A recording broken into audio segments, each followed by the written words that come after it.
Hello and welcome back to the Heights of Madness. I'm your DM, Sam, and we're back again for round two of this, what I'm hoping is a horrendous beating, but who knows? There's less of them this time. I think I could take them. But before we get into introducing everybody, we'll do a quick recap. Last time we were here, it was basically New Year's celebration, Founders Day, here in Meridian City, the beacon of Arcana Tech of this side of the continent. And we find ourselves in Meridian Heights, one of the most technologically and magically advanced buildings in the city. Everyone here is partying hard, getting ready for Founders Day. Well, once the countdown begins, everything starts going crazy, and everyone is blasted with an immense wave of magical radiation that kind of shifts the whole building into a very negative space here. When everyone wakes up from their mini comas, from being unconscious for a little bit, they find the place a wreck. They have to fight their way out of their own room as four of the guests were conjoined into one giant four-faced amalgamation monster that refused to let anyone out. But they managed to frighten them with, I believe, a form of dread, thanks to Dr. Jackson. Scare her out of the way, or them out of the way, I should say, and escape into the rest of the building. The top floor. While on the top floor, they search a couple rooms, and immediately rolled a 2 on an encounter table, heading into the boss for the floor. Running into who I've called the Blood Wolf. Sorry, I forgot the name for my own character. A wolf-like creature that was easily chowing down on some limbs from a family that was torn apart in someone's bedroom. The fight ensued. They had to use a lot of creativity and run around quite a bit. It involved shooting out some glass pane windows on the ceiling and pushing them around. They finally tricked them near the elevators, which the elevators were discovered to have been almost like a Venus flytrap type effect, where it would look all pretty at first, but once you got inside, it would basically digest you and kill you within. They dropped the elevator down to the bottom floor, so it's just an empty shaft. Tricked the wolf beast to chase after and pulled the old Torador trick. Moved to the side, and down the blood wolf went. Everyone's a bit beaten, and they're still stuck on this top floor, which is basically a big mess of blood everywhere because this thing had killed everyone on this floor already. And they're deciding exactly where to go and how to get there. So we'll see if these guys actually make it down to the lobby so that they can escape. They still got 14 floors to go. So why don't we go to the map?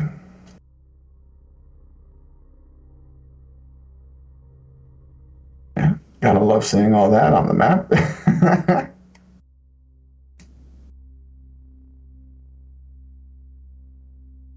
Thanks for sticking with us, folks. We're still trying to figure out the map situation.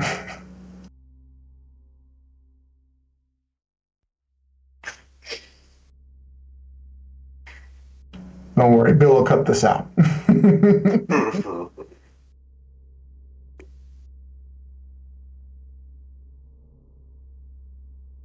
I did fast track the middle part where you guys were trying to go through the hallways that were all misty and obscured, and all these flower things, if you bump into them, will ignite into a cloud of fire.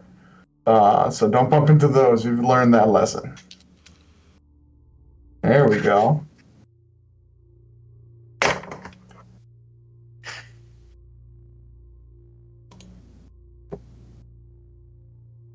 So yeah, you guys have just... Oh wait, I don't think everyone else is on the screen yet, right?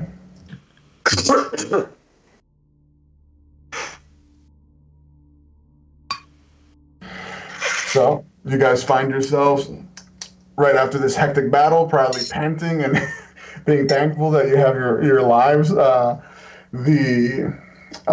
yeah, it is quiet on this floor again.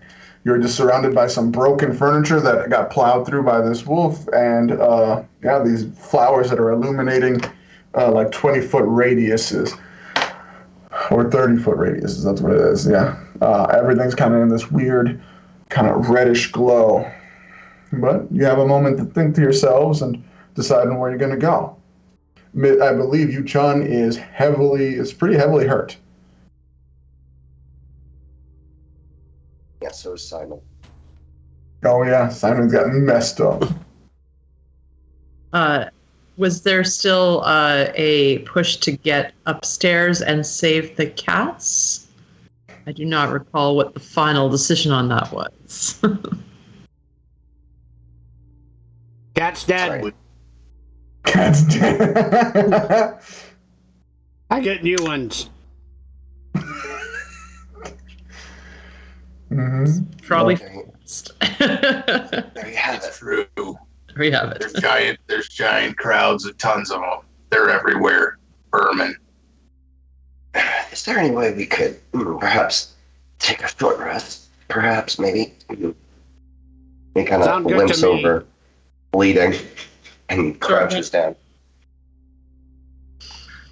I had my head in Big Monster. We need to regroup. I suggest maybe a short bivouac. All right, this is an important question. Where are you guys going to congregate for your short rest? You've been, did I? Oh shoot, I unlocked all the clouding. You guys can see the whole map. Oh well, that's right. All the rooms pretty much look the same, but you guys have only been in this room here where you can see my little pointer, and this room here. You know, this room here still has the four-faced monster that used to be Becky and the other three. You have not been in any of the other rooms, but based on the blood smears on the walls and the floors and the ceiling, it's a fair guess to say most of the living beings on this floor have been reckoned with. Thought we had done at least 3 or 4 rooms at this point, but Oh, you're right. There's a third room. This one. This is where Ryder got his gun. Yeah. okay, yeah. That's his room. We had the werewolf creature. We had This one room. that we didn't have any encounters in, and then It's this one here. And then the first one you originated, which is your character's room. Sure. So, yes. The rest is unexplored, and this whole central area is still heavily, like humid fog is hanging in the air, kind of obscuring your vision for anywhere further than 30 feet. And where we were going to take stairs. Where are the stairs on here? You would know that the stairs are here and here. and we are presently up here. So I think if we're going to congregate, the elevators are still way too close for my taste. Maybe the room where the blood wolf was, since it's all empty now. Yeah, I think going to a new room that we know is safe and closing the door is probably by far the best solution. Whatever you decide, I will go. So is that this one you said? Oh, sorry. The one with the blue square? Yep, the one with the blue squares. That one got hit by grease. We could probably erase that now. I'll erase that. Boom. Actually, we could erase most of this stuff. There we go. Yes, so all magical effects you guys placed down have been wiped. If you guys are going to go ahead and bunk down in this room, you can. You guys search anywhere in that apartment? I had quite a bit of stuff already. I had managed to collect some grease together, so that was kind of handy. Oddly useful spell, considering. It kept them in place for a little while. That was good. Yeah. I regret to inform you that I do not have the ability to help with your wounds beyond just trying to help with band-aids or such. But I can do what I can to sort of patch people up. I'll look for, I guess, anything I can use to help wrap up their wounds. For sure. Stop bleeding everywhere. Go ahead and give me an investigation check. Sure. You guys already had food too, so You guys can take the short rest. Oh, I remember I did not use this last time because it hated me. I got a 9 on my investigation check. Oh, wow. Had I rolled by hand, I would have gotten an 18, but I did not. So 9 it is. I appreciate the honesty. Thank you. So let's see here. With a 9, this is, if I recall, Dr. Jackson's room. And he specifically said this whole room was very Spartan, and like it looked like it was kind of pretty, but lacking on quite a few things. Like if you open the fridge, it's just condiments in there. That kind of a lifestyle. Like the little packages that you find at McDonald's, like cups of random condiments. Just Yes, exactly. You do stumble your way, not stumble, but you find your way into the master bedroom where you find this seems to have been where the beast was. You find a pile of mostly eaten corpses right here, right by the bed. That's a lovely find. Nothing useful there. Yeah. But everyone can go ahead. Actually, who wants to be the designated roller for this room? There's 1 hour spent in here.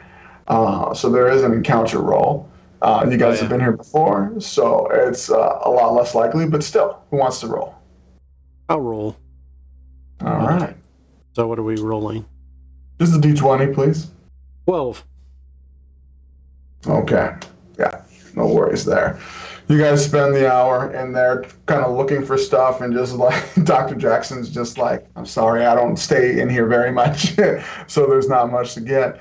You guys, rip up some of his bed sheets, make yourself some bandages, and manage to get yourself your hit dice back. Whoever needs to go ahead and take care of your short rest needs. Yeah, I'm using all of it. Same. Anyone who has received wounds do not heal on a short rest. You need a full long rest to heal 1 point of wound. Do I have? I don't believe anyone does except for you, Chan. Oh, I do too. I have. Well, actually, trying to understand what I wrote here. I'm pretty sure it makes sense for your system. I have in my notes written wound points, and then what looks like I had 6 circles, and one of them is replaced with an X. So I'm thinking that means I have a wound point, which means I have a wound. Yep, you've used one. Yeah, one of your 6 have been wiped out. You got 5. That's what I've got too. Yeah, because everybody fell. That's right. Everyone got hurt. Yeah. Although I think I actually am down any hit points in the end here. I think I had temporary hit points from something, and so. I remember where that is. Hold on. When was the last date we played? Because I think I wrote it in the date of my book here. Oof. Reflection? Approximately 1 month, even? Actually, wait, it should be on Discord. Oh, yeah, it should be on Discord. 5/19. Oh, wait, no. Then we actually played on 5/21. That would be 2 days ago. Okay, then never mind. Thank you for referring. You get an 8. 4/16, it looks like. I think it was at least. No, there it is. It's the day you posted the picture of that weird wolf thing, so that would be 3/28. Yeah, 3/28. Yeah. Yeah, it was shortly after. Bear with me. We'll get there eventually. Yeah. All right. Is there anything else special you guys want to do in this room before you decide to venture back out into the dangerous building? No? All right. You guys spend about an hour in here, catch your breaths. Yu Chung lights a cigarette. Yeah? You're running low on cigarettes. You only got I already tried searching, so that didn't help me at all. So yes, what was I saying? Right. You guys spend about an hour in here, gather yourselves, rest up, eat, and you all feel much more refreshed, maybe with some light limping, right? But that's all it takes to get you guys back to battle readiness. And yeah, your goal is to get down to the lobby and escape. So, question for me. I just have wounds now, right? I don't have hit points anymore. You don't have any. You mean hit point loss? Yeah, because it immediately went to death saving throws for my character. I got injured down to the point of. So I'm at that level right now, right? I can't heal. You do. You How can does that regain your work? hit points, right? But that means that to get it back, you can heal your hit points. I But can't heal when my hit. you, yeah, you can heal your hit points. But when you get back down to 0 hit points, your next hit goes to the 3rd wound, Okay. right? So you have Okay. less wound. You have less Gotcha. Okay. wound points available to you there. Okay. So I got to figure out how to do this on D&D Beyond. I guess I'd click on long rest and heal. Quick question. While you're figuring that out, Dave, what's your passive perception? Passive perception for you, Chung, is Actually, for 12. everybody. Oh. 12. Okay. 13. 11. Oh, wait, Okay, there we sorry. It's my general passive perception. Hold on. Yeah. Okay, so now I have. Okay, it is 11. Yes. Okay. And just as a recap, you guys know that this all happened due to some kind of crazy haywireness with some kind of magical overload is your best guess. So, what's the game plan here, guys? What are you guys thinking? Is there any kind of chatter between you guys or anything? I think, well, we've tried the elevators and that didn't work. So getting out of here obviously requires us going down the stairs. Depending on what I see as I walk through, is there's doors in the way? Like, have we left the apartment yet or no? You guys haven't left this apartment yet, but you know that there is a door to the staircase right here, right by where you were an hour ago. Okay. You know, it's not obscured yet. Remember, do not touch those burning bushes. Yes, no, I will definitely not do that. I can't do much to help prepare us for this. But if you're all ready, I think we need to get out of this building as fast as possible. Yeah. There's no need to stop on pretty much any of these floors, as far as I can tell. We should Not that I can tell either. Let's just move. move through this and get down the stairs. Was not a big fan of being in Dog's mouth. No. Yeah, let's avoid future incidents. All right. Well, let's advance. All right, soldiers, you all march over to the stairwell. The door is basically the same as it's always been. You can see that the ceiling, like I said, has been like overgrown by these like reddish pinkish tendrils that look almost organic. And it seems like it's growing up as well from, like, if you look at the floor, right, where the floor meets the bottom of the front of the stairwell, right, you can see those tendrils coming up through the floor basically and onto the stairwell, but they're not obstructing the door yet. But it seems like they're actively growing. So, you guys, who goes through the door first? What order do you guys go in? I'm fine to go first. I'm not injured. So I have my weapons ready in case I need to start slicing through tendrils. All right. That is Daniel. Here we go. So you go ahead and you go first. You guys arrange your pieces in there in whatever order you'd like. The staircase is pretty well designed, but it's kind of like an uncomfortable stand for two people to stand next to each other. You can do it, but it's, not super comfy. But the second you open the door, first thing that hits you is the temperature difference.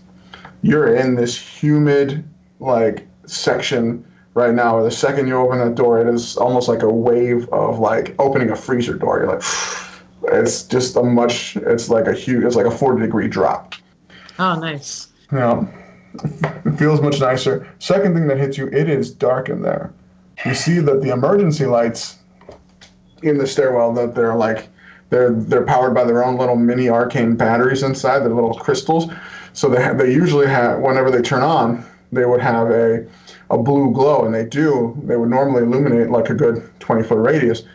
But all you can see is they look like a little will-o-wisp ball there. They don't actually shed any illumination within the room. You just see them glowing there, almost like the darkness is swallowing up their ambient light, leaving this stairwell almost like an inky pool below you. As you look down the stairwell down, you can barely see more than a few steps below you. I'm going to cast Fairy Fire. So it's going to outline everything for a 20-foot radius. Okay. And blue, green, and violet light. So I should be able to see any creature in the area. If it fails, it has to make a dexterity throw. If there's any creatures to see whether they're illuminated as well.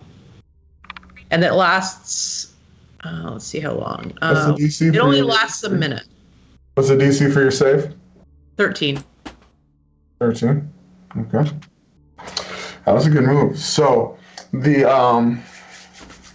what's it look like when you cast this spell, by the way? How does it look when you cast a spell like this? I'm going to reach into my coat and pull out what looks like a strange sort of, I guess if you can imagine like a flashlight made out of pipes and wires. And I'm just going to crank a little thing on the side, and it gives this little pulse. And the pulse basically activates the light as it hits everything throughout this 20-foot radius in all directions around me. So it's 60 feet in total. Okay.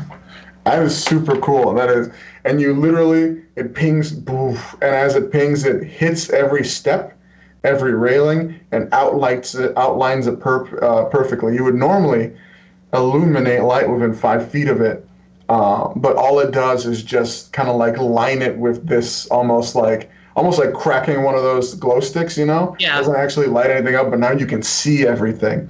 Roll a perception check, Daniel, since you were right up there. You're the only one who has a chance of seeing anything extra. All right. I don't think anyone else barged in after you. 20. Ooh, that is very good. That is very good. It's almost imperceptible. You've designed your tool very well to outline any objects, any physical beings. But what you see, it's almost like roaches or something crawling down the walls. Literally, they had a physical form for a moment, and the second the light hit them, it almost out of fear, or you don't even know, but immediately went down and sunk into the walls, and no longer had any kind of illumination since it had no longer any physical presence anymore. I see. Mm-hmm. A 20, that fairy fire was very clutch there. Well, this doesn't exactly look safe in here either, but we can at least get down a floor, perhaps before anything happens. I agreed with you that it'd be great to just leave the building, but we may be better off trying to find the other staircase from the second floor down. Right. Better than the elevator. Stuff wall at everybody. Come on, you laggards. We're heading down. Let's go quickly. All right. Let's see here. You guys are lining up. So if you guys are going down the staircase, please go ahead and place yourselves in the staircase in the order you intend to descend. Is it clockwise? Oh, yes, it goes clockwise. So down, down, down, down.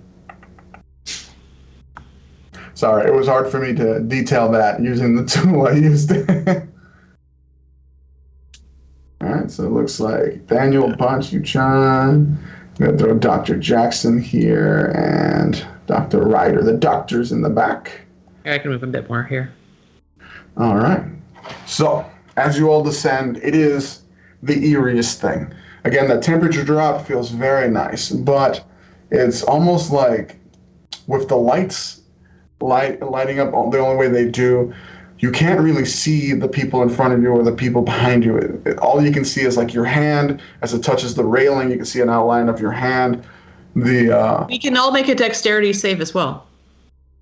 Did you? We should also be affected by it. Hey, okay. I'll let that one go. Yeah. If you guys all fail your dexterity saves on purpose, you just get hit by it. Well, I did. I failed mine, so I'm brightly lit. I'm not having any of that on me.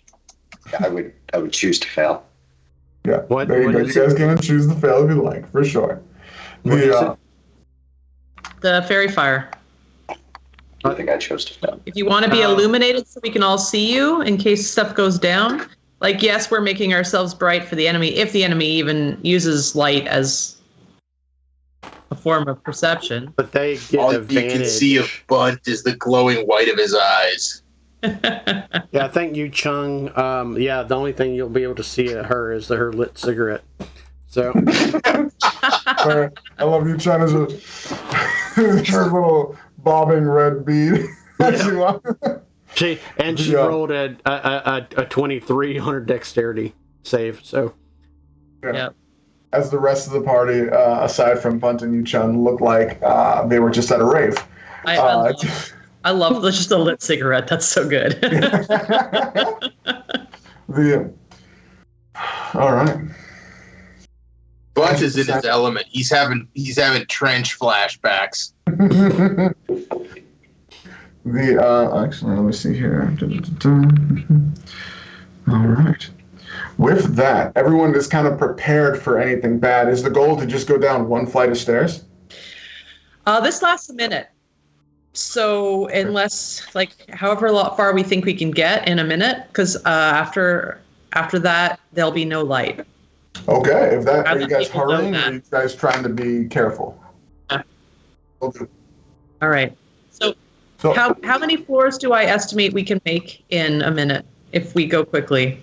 You go quickly? Probably maybe up to 5, maybe more. I think we should move as fast as we can while we got this light. I think so too. So I'm saying if we think we can make it 5 levels, let's just go for it. Just run. Yeah. We may need to jump out.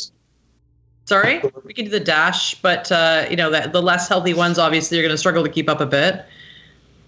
I'll do what I can to help support, drag them along. Very nice. I love this. Normally this would be an athletics check, but I'm not going to do that. You did a good job preparing everyone with the safety rails and everything, so I'm going to let that part slide. What I do want is everyone to give me an perception check. This is not your element. You've only been able to provide yourselves a minimal level of light. A 13. 13. 11, Simon. Yeah. Bunt has a 5. I'll roll for the other 2 in the back. Okay. So, you guys, this place is actually, it's very quiet. It's dead. And it's almost like that darkness doesn't just absorb light. It's almost like an anechoic chamber. All you can hear is your own breath, and you don't hear it reverberating off the walls. It is the creepiest. It's just every day you're taking these deep breaths, you're running, you're trying to get down as fast as possible. Daniel, you're in the front. You go by a door, you kind of feel like you can see something out of the corner of your eye, but you're just like, no, focus on making sure everyone can make it down as fast as possible. Maybe we can outrun whatever it is that's happening. And you guys make it down 4 floors. All right, fantastic. You think you can make it more? You still got maybe 20 seconds. You got a good time in your head for how long your spell is going to last. You got a timer on your flashlight that tells you how long it's going to last. All of a sudden, from the back, you hear boom, boom, boom, as if anyone with a 10 perception or higher can tell, Ryder has slipped completely, slamming his head or his whole body down onto the steps. He's like full on vertical. He's second to last. Dr. Jackson is behind him. As it looks like you can see pitch black hands have jettisoned from the staircase and from the wall and grabbed him and are basically grappling him and pulling him into the wall itself. As he's trying to hold on, he's like, shit. He's got his gun. He's like shooting into the wall. But Simon stops immediately, and I'm right now. I should be the one, I think, closest to him in front. yes. So I'm going to stop immediately because I have perception passive higher than that. So I hear it and I turn around and I'm going to try to grab his arms. Not even maybe necessarily seeing the hands at first, but just in an attempt to help him up. For sure. Yeah. Go ahead and do a strength check, an athletics check if you've got it. With it would be an advantage, but you're also at. I'm gonna say you're also. Yeah, just do it with advantage. Yeah, you got a lot of help because what's his face Ryder is helping you. He's trying to. So is Dr. Jackson. He is stopped. Thank goodness for the advantage. It was an 8, but it's a 21. 21, fantastic.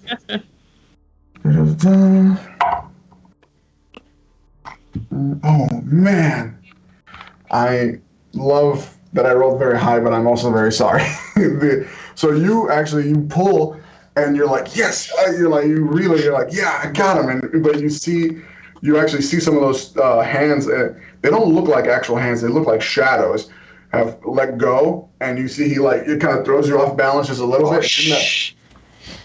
In that off balance moment, immediately they snatch up Ryder and and basically shove you down the stairwell. Where you have to make a actually you rolled very good, but dexterity saving throw, please.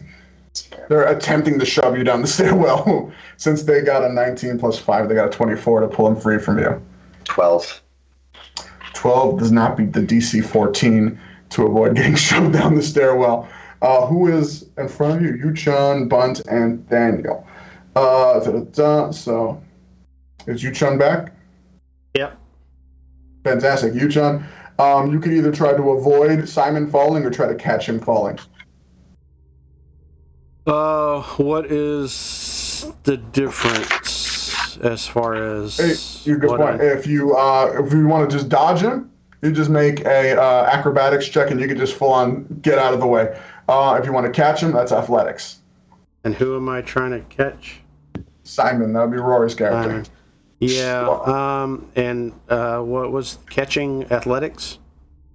Yes, athletics. Okay. Yeah, I'm gonna try to catch him. Simon is not a large man. quite small. No, I rolled a 10. 10. That is not great. So now, boom, Simon, you're not a large man, but you full on as over tea kettle, slam upside down into Yuchun. Yuchun, now you're falling into Bunt. Bunt. Did you get over a 10 perception? No, sir. I'm looking the other way. Bunt, all of a sudden, you didn't hear most of this until gunfire, and you were about to turn around, and all of a sudden, Yuchun and Simon slam into you, and it is just a cascading, rolling ball of pain as you guys are falling. Did Daniel get over a 10 in perception? Yes, I got a 15. Fantastic. Then you have the option to try to catch all 3 of these people.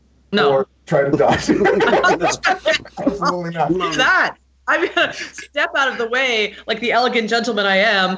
You guys stop falling soon. You're getting closer to the 5th floor exit anyways. One way or another. We've got someone still behind, right? Is someone still in the grip of the shadow hands? Go ahead and make your dexterity save, please. And I'll tell you what's happening above you. Because literally that's all that's going. You're like, nope. And you're like looking up the ceiling. I can't save everybody. I could be part of this human centipede going down the stairs, or I could. I'm not gonna lie, that worked out a lot better than I thought it would for me. I got my large kitchen knife out right now, so I've got an attempt to roll better than I did, because that was terrible. That was so terrible. What can I do? Can I do anything at all to help with that? I don't think I can. I saw them coming. Dang it. Was Be I one of us? Was I making an athletics check? Dexterity save. It doesn't matter. What Yeah, I got a acrobatics 4 with my big bonus 2. What'd you get? I said I got a 4 with my big bonus 2. Oh yeah, no, totally. I turned around and I'm like, hell no! And then it just hits me in the shoulder and I'm like, crap. What I will give you is you were fully expecting yourself to be like, I got this, to dodge fully. So I will give you full visual of what's going on with Okay. Ryder and Jackson before you guys escape the visual range. As you see Dr. Ryder, who is being dragged into the wall fully, they've pulled him, they've slammed his arm into the wall, and you can see, literally as the bones in his arms are smashed and made part of the wall, and his body parts, each individual, and he's screaming, and is literally his whole, every one of his limbs is flattened and made into wallpaper onto the wall. And then finally, as his last breath escapes, his chest is compressed and his whole face is compressed and flattened, and a splat of blood. As you can see, as your magic kind of evaporates and lights up a little bit of the wall, you can see a few other faces next to him, as this has happened to other people who have tried to go down the stairwell. Can we officially say he is dead? He is fully dead. I can feel.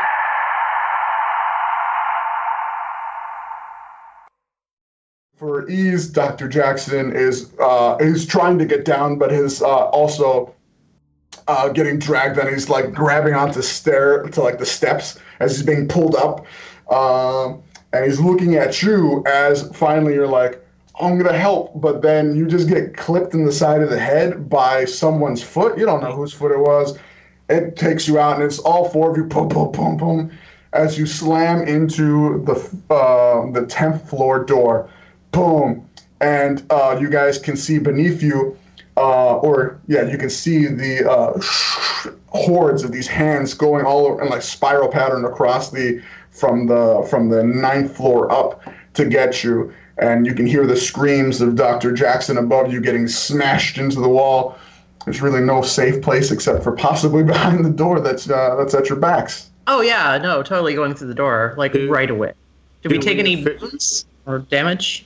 Do we officially say, real quick, the other doctor's dead too? Yes, they are both dead. You can...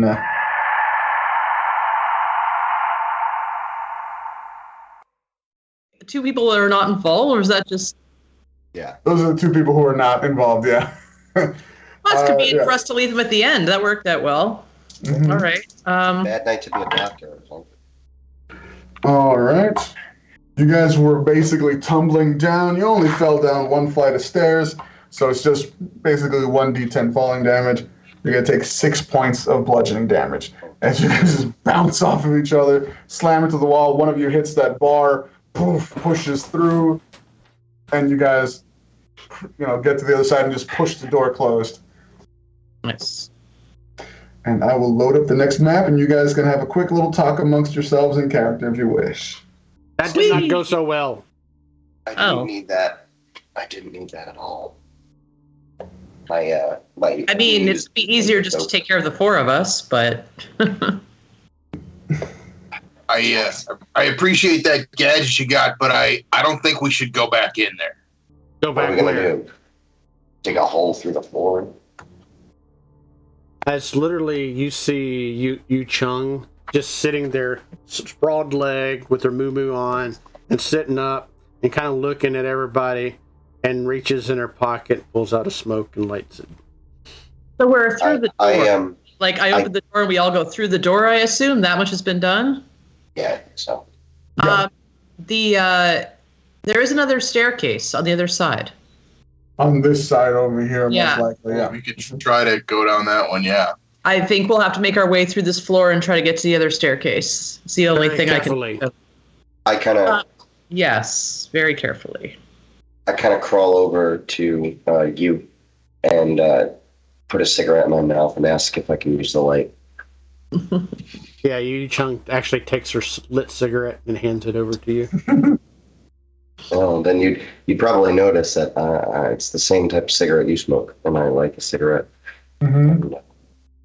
You have good taste. Oh, Keep those out of sight, boys. Snipers can see those for miles. My head was in a monster. So, But you got your head back, unlike the two in the staircase. They were stupid. immediately disparaging the dead. Never bring up the rear. You guys find yourselves in this dimly lit floor. This is floor 10. There's not much you guys can see. It seems like all the lights have been turned out on this one. There's not even the emergency light. There was no lights on your floor either. But you guys had the torchlight flowers, right? That proved to be dangerous in the end. Down here, nothing. You guys do recall that every floor has a theme, and you remember floor 10.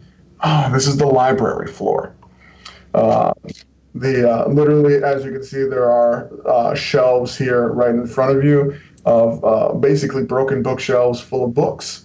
And you guys kind of remember this floor, same deal. All the apartments kind of look the same, but the theme of this one is a library, so it is lined with lots of books. They even have like a whole like mini library on the south end, all on various topics of various things. It was pretty expansive. But yes, you find yourselves here, and it's pretty quiet. You guys rolled through and you were talking, right? You guys didn't moderate your volume in any fashion. You guys were just talking the way you talked to. We probably would have been talking pretty quietly. As you entered milky darkness, I would imagine your voice is pretty quiet. That tends to be the way of doing things. I don't think we were yelling. Yeah, we would have been speaking quite quietly, I'm sure. All right, if that's the case, everyone roll me a stealth check, please. Bunt might have been yelling. Yu Chung talking like she always does. I have an 18. 18 on that. 18, very good. 26. Damn. 11. What'd Bunt get? 11. 11. You, Chung? She's talking like she always does, so 13. Nice.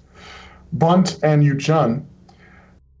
You all hear it, but for some reason, Bunt and Yu Chun, you can feel it directed specifically at you. Shh. Oh, it's the ghost from Ghostbusters. Get her. You get her. What's Ghostbusters? It's Ghostbusters. I'm gonna pull out a knife, and I'm going to hold it up to, without warning him ahead of time, very quickly hold it up to whatever cigarette is closest to me. Quickly smack the knife along the edge of their cigarette, and it's going to light with green flame. Nice. Does that shed any kind of illumination?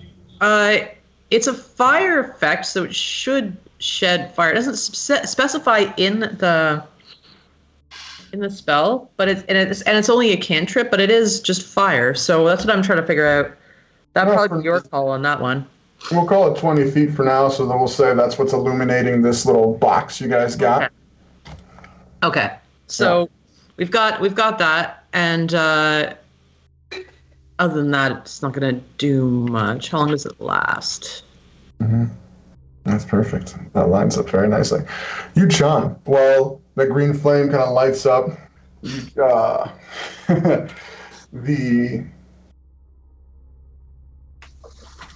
Chun, I want to say you get a feeling. Almost like when the green flame lit up, it lit up everything real quick, but then kind of like... Yeah, it's gonna disappear afterwards. That's I'm just realizing it doesn't last. Oh, perfect. That in this case, you, Chun, you're kind of like, I kind of see you like looking in the right direction. The everything lights up real quick, and then it kind of like dissipates because I guess it doesn't last very long.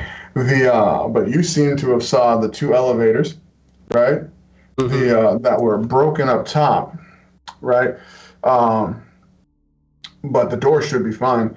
You do notice that the door, at least for that brief moment, looked like the door was like ripped open from the inside. Oh, come on. But you can't see it now, so you don't know. Does it look like my old friend? I mean, you can't see it now. It's just a brief moment. You would have to approach the elevator to find out. We might have trouble. I mean, I'm positive that we have trouble. No. My dear lovely friend that I had a 101 with, I think he's still alive. Are you talking in your normal volume, or are you trying to be quiet? I'm whispering. I know. I figured you were, but I'm wondering what Yu-chan is. Because she didn't sound like she was moderating her voice. She is in and out. So all right, roll stealth check. It all depends on this roll if she is actually talking normal or not. Yeah, for sure. Oh no! What'd you get? A 9 total. Okay, it wasn't in that one. That's fine. No, definitely not in that one. She's not yelling. So again, you all hear a bit more aggressive this time, but for some reason, Yu-chan, you specifically feel like it's directed at you, like it came from like just behind your head. Hey, I look around. let's try to find something flammable. There are lots of books. There's broken shelves. You saw those for a moment. It is dark again, bud. All right. Well, we have to eventually move forward, so I'm gonna try to very carefully and very quietly feel my way towards where I saw some shelves. Walking very cautiously. I'm keeping my dagger out. I can reactivate my spell anytime I need to. I'm going to try to find a book so I can set it on fire, because I'm sure that won't piss off anything in here. It's not too hard. You go to the bookshelf. You shuffle around. You find a book. These bookshelves are trashed, like full on. Okay. Like splintered in, like something smashed them. So it's just a pile of broken wood and books, incredibly flammable. It is not too hard to fashion a makeshift torch out of what you got. I'm not lighting it yet. I have it now. I'm going to try to gather the others. I'm going to whisper to them. We have two choices. We can light. I can make light, and we can see what we're up against and risk drawing attention to ourselves. Or we can be incredibly bold and feel our way around the center part to the other staircase, because I believe the design should be the same as the previous floors. So if you want to just risk feeling our way around those walls until we get all the way around to the other staircase, we could take that chance. What's the vote? I'd like to see.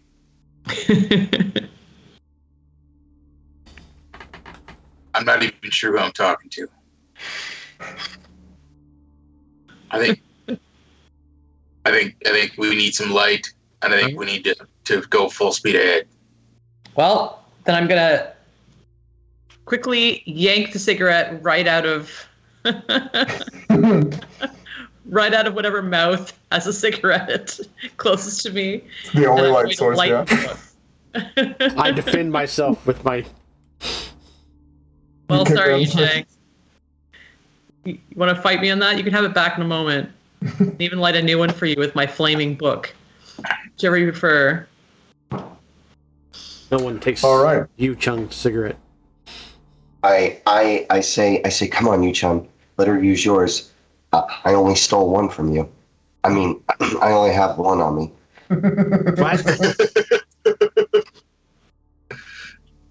What? I pull out my lighter and hand it over.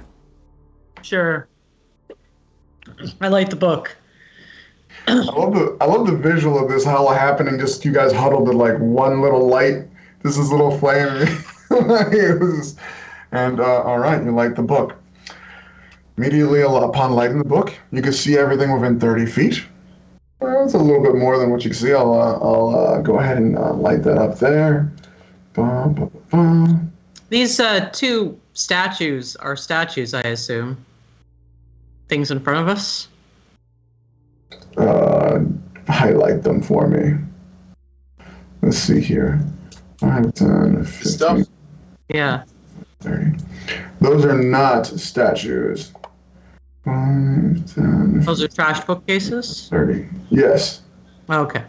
I'll go ahead and say, even with the dim illumination, you guys can see that. There we go. You guys can see that? There you go. Yeah, those are trashed bookshelves. The same kind of couches that they got everywhere. You can see, again, the two elevators. One door seems to be perfectly fine and shut. The other one does seem to be wrecked. Just like fully like smashed, pushed out, and just like, crumpled up. Which one is wrecked? This one here? Was that the same one as above? Do you remember? It is. That was the same as the one that we threw the other dude down. Do we want to pressing. risk opening the second elevator and seeing, or do we want to just head for the stairs? Actually, Daniel, as you're saying that, as you're, talking about that, okay, you guys are discussing that, all of a sudden you're, no! My book! How could you do that to a book? Yep. Saw that coming. As with that, you guys hear a whooshing of wind. The books on the floor are just like all the pages are turning. The pillows on the couch seem to be just like being knocked over, and you don't know where it's coming from. It is. Everyone roll initiative. We'll go with that one. Just to see what order, who goes first. That's right, last time I didn't have you guys roll initiative because I had them all lined up. I forgot to do that this time. That's all good. I got a 12. I also got a 12. 12. Of course. 3 initiative. 14 I got for an me. 18. 18 for me. 14 for me. Oh, look at that. That's actually perfect time. So, Daniel, you go before whatever this thing is. You don't see it immediately. It doesn't seem to be within your torchlight just yet.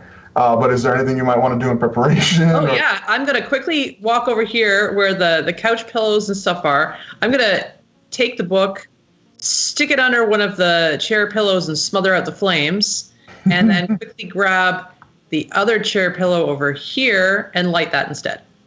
I'm going to play the young child role on this one. Like, what book? Holy shit. You might have... That's fucking brilliant. I rolled an insight for the creature. Rolled a nat 1 on insight. So you, before you're like, I might have seconds. You run, you smother the thing, the couch kind of sits on fire a little bit, and you go grab another thing, set that, basically a couch pillow on fire, and you just run back to your group there. As you guys see, let me get back to the bottom here. What is this? Here we go. You guys would probably see it. Wow, that's too big. Yep, It's too big to see. Fantastic.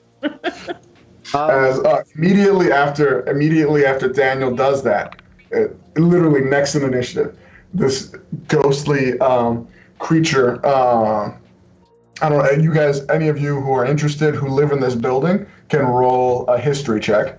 Nope. As you're rolling, tell me if you beat a 15. 21. not get my 15. 10 for me. 5. Nobody, huh? All right. Yeah, None I of got a you- 21. Yeah. 21? Oh, fantastic. Actually, this is perfect for your character. Right. But as you all witness this, you see none of you recognize her except for Simon. This is Tara. Tara was the basically the librarian of this floor. She was an employee that also lived here, and she tended to all the books here. You may have had a pretty good relationship with her if you ever looked at the books here, Simon, since you were, had a large collection yourself. Many times. But yeah, you just see this individual running in, totally throws the couch into the ceiling like it's nothing, throws the fire out, and then like the couch hits the floor again, gets ripped to shreds, and the book is there. Most of the pages are burnt, but it's not completely destroyed, and you see her just like caressing it. It's okay. We'll fix you. We'll fix you. It's okay. We can do this. I remember. Hey, Tara. You're okay, right? Interesting. Okay. Fantastic. While he's doing that, since the couch was like shattered, can I go pick up like the pieces of wood, the legs and shit like that? Sure. Yeah, they're within those. You mean as weapons? Well, weapons as well as we can use it for torch. The shreds of fabric and shit like that. Yeah. Oh yeah, honestly, yeah, you could definitely do that. You see her turn. Let me roll. Let me see. She's gonna roll a history check on her own. Oh, cute dog here. She kind of turns to you. You see her face she's translucent. Her face is very hollowed out. Her hair is doing that like big wavy thing. You guys all know what ghosts look like. I don't need to explain this to you. She turns at you real fast. You have to be quiet in the library. Did you raise? And you'd see her like literally like shimmer right in front of you. Did you raise your voice in the library? Let me see it. Did she shush you? No. No, Simon doesn't have any shushes yet. Okay. You didn't raise your voice in the library, did you? Not me. Wouldn't do that. That's right. None of you should do that. And she kind of like teleports in front of a bunch, especially you. You're loud. Okay. Who burnt this book? Who burnt this book? Who burnt the book? There's a scary wolf thing running around here, burning books. It's very scary. Sure this guy. Yeah. An insight for this ghost. What's your bullshit roll there, Rory? You need my roll. BS. Simon, let's go with persuasion or deception. What do you? Because I imagine Bunt is helping. I believe him. I'm like, yeah. Ooh, with Bunt's help. Yeah, you got advantage. you got advantage. Bunt's back Pick in your either story. persuasion or deception. It's up to you. While you're rolling that with advantage, I'm going to cut scene a little bit over to Yu-Chan, who seems to be quiet for as she's collecting wood, kind of separate from you guys who are like distracting the ghost, essentially. Yu-Chan, you hear a voice. Hello, Lost Lamb. What are you doing on this side of town? You hear this voice from behind you. I stand up and turn around. Have you turn around? Yep, take a big drag off my cigarette. You see nothing except for a pair of glowing eyes, kind of like almost like if you had taken two like light bulbs and dangled them on a rope, and like something's just like going back and forth a little bit. An indeterminate distance into the darkness back here somewhere. It's impossible to tell how far back. And then you see that for a moment, and as it disappears.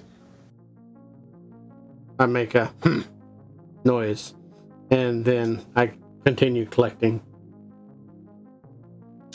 You think you can ignore me? You can't get rid of me. I'm always going to be around. You hear the voice from a lot of different directions.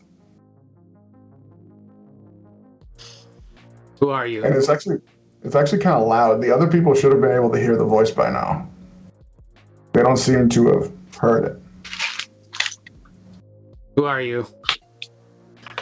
You know who I am. I think you like what I am. You seem to be pretty strong.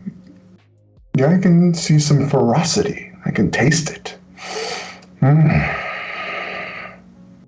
I can use more. Which one of your friends do you think would taste the best? You want more? Come get me. Do me a favor, roll a stealth check, please, because you've spoken to this creature. Yeah, 10. That's a 10. As you guys were lying to this ghost, and he's just like, the wolf man burned my book? What wolf man are you talking about? And you hear, you guys all hear, whatchamacallit, Yu-chan back there. You want me? Come and get me. And then immediately the ghost turns around and goes, shh, 3 strikes, you're out, and dives into Yu-chan. Oh, come on. Yu-chan, I need you to make a wisdom saving throw. Alrighty. That is 3 shushes for Yu-chan. Oh no. Do me a favor, Bill. Thank you for joining us. Roll initiative.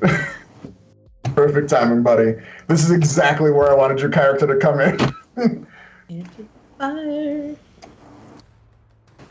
I'll pull my character sheet. Love the jacket, by the way. Very cool. I thought it would work. Yeah. And actually, this might be a good moment while you're rolling. It is 10 o'clock. This might be a good time to take a break real quick. I don't know if you need a quick break since you just came on, Bill. What do you guys think? Take a good 10 minutes? Yeah. Let them set everything. Take a quick one. Yeah. Yeah. Quick 10 minutes. We'll be back. Thank you, anyone who's viewing in the present or in the future. Thank you so much, guys, for joining us for yet another XP Guild show. If you are enjoying this, please do us a favor, click like, subscribe, hit the bell notification if you want to be notified when our next show goes live. Feel free to drop us a comment. We'd love to hear from you guys, hear your thoughts on the show, or anything else you want to talk about.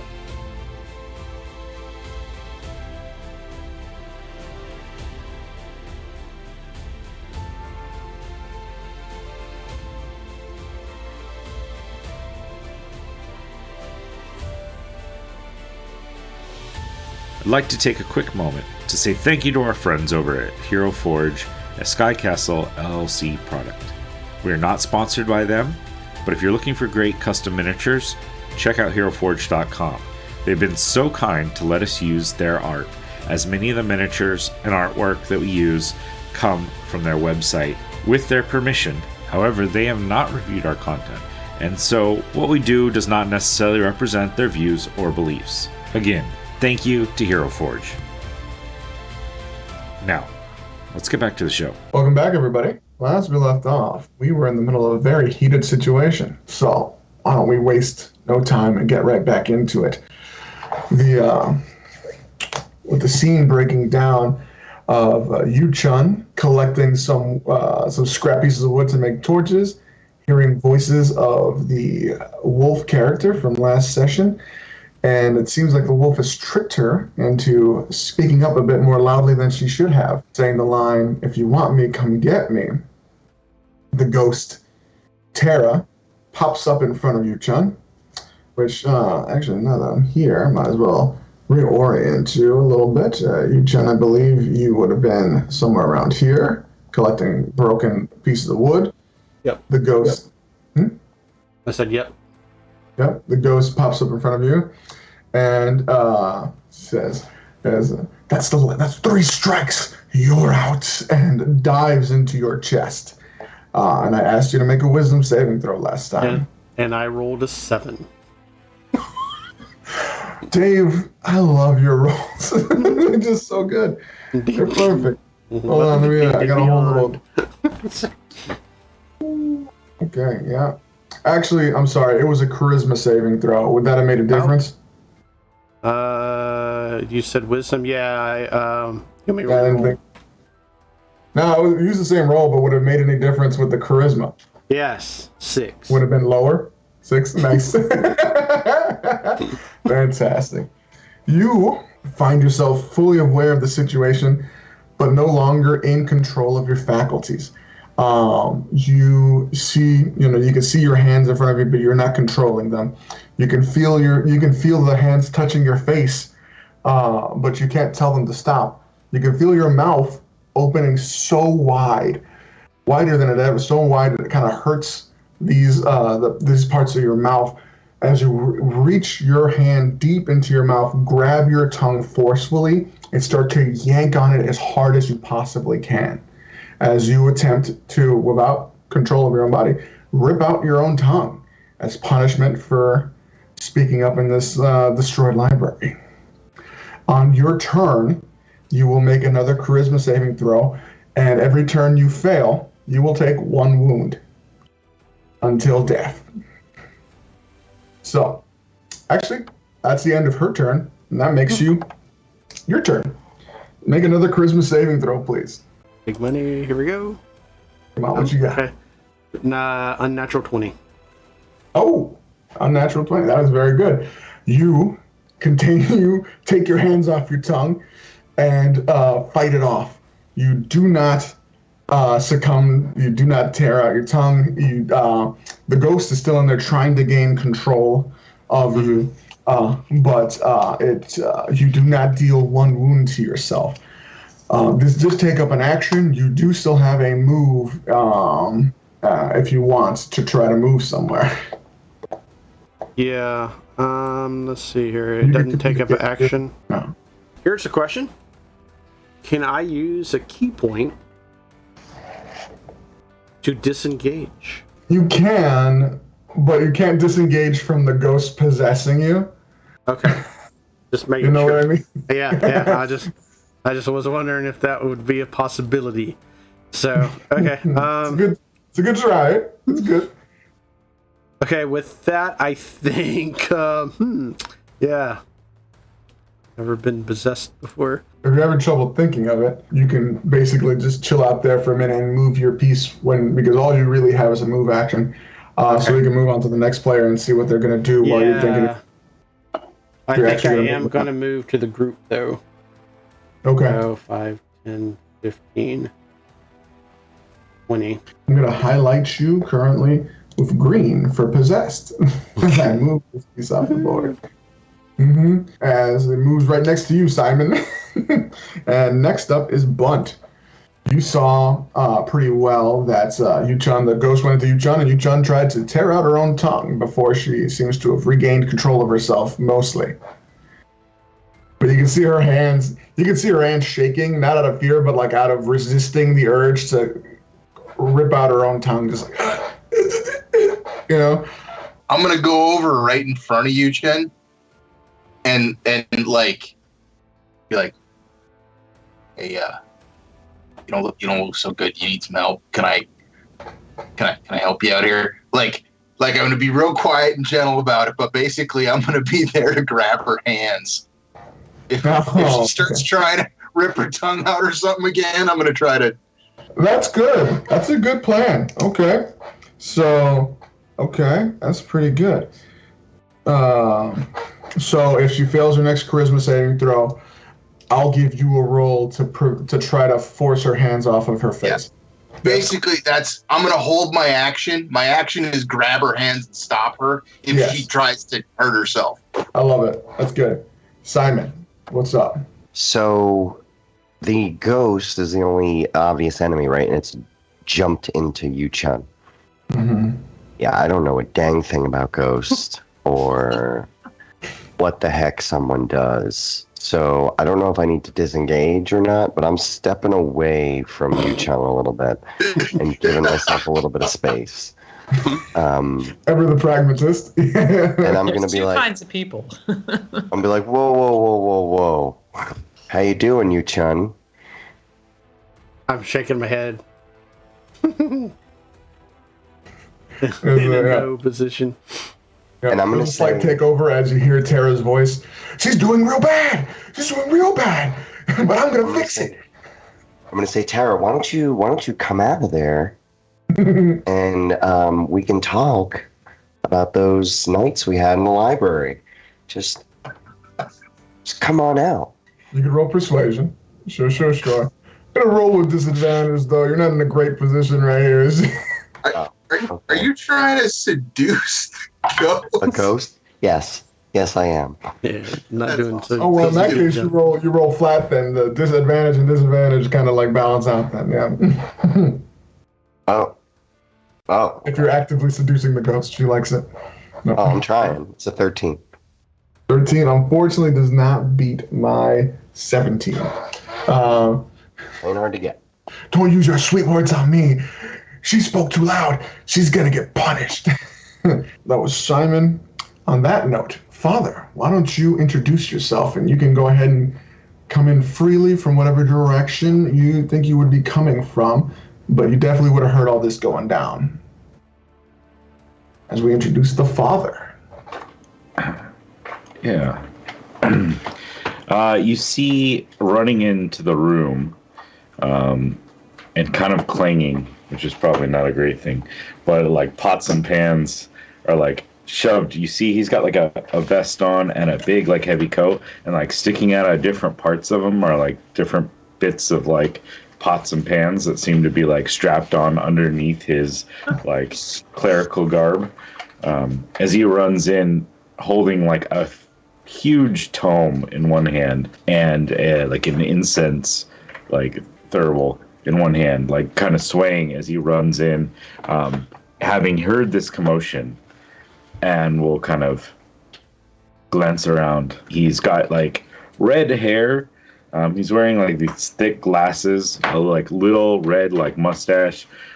His face is kind of like pockmarked, and it's definitely seen some like rough days in the past. Probably like in his late 30s. Not very like handsome at all. He's got this very rugged look and like a military like shortcut hair as he runs in, looking around, ascertaining this.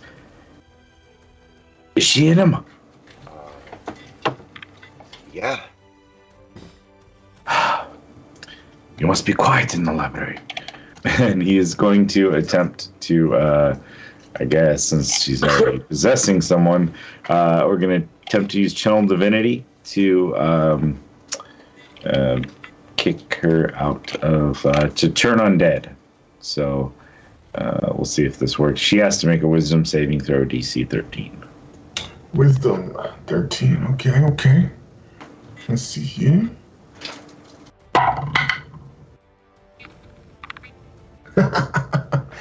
Okay. So what's that look like to you? What is the Channel Divinity look like coming from you, Father? Yeah, so he like holds up this large book and he calls out, "In the name of Consinda, I banish you from this body." And this like holy light like erupts from the book, and like a wave rushes through the area of the room and slams into Yu Chung and impacts this ghost. As the wave impacts Yu Chung, the ghost is just shunted out of her body, very much Doctor Strange style, and looks over at you, Father. You again. It's the last time you interfere with my library. And does it do anything else? Does it like frighten them away? Does it have? Yeah. So they're turn for a minute, and it must spend its turn trying to move as far away from me as possible. It can't willingly move to a space within 30 feet of me. It also can't take reactions. For its action, it can only use the dash action or try to escape from an effect that prevents it from moving. If there is nowhere to move, the creature can use the dodge action. Gotcha. So and if it takes damage, basically that's yeah, it is. But for the next minute or until it takes damage. okay, if that's the case, it literally. Yeah, that's all I can do is just looks at you. I'm sick and tired of you interfering with my library. As it just like floats away into the darkness.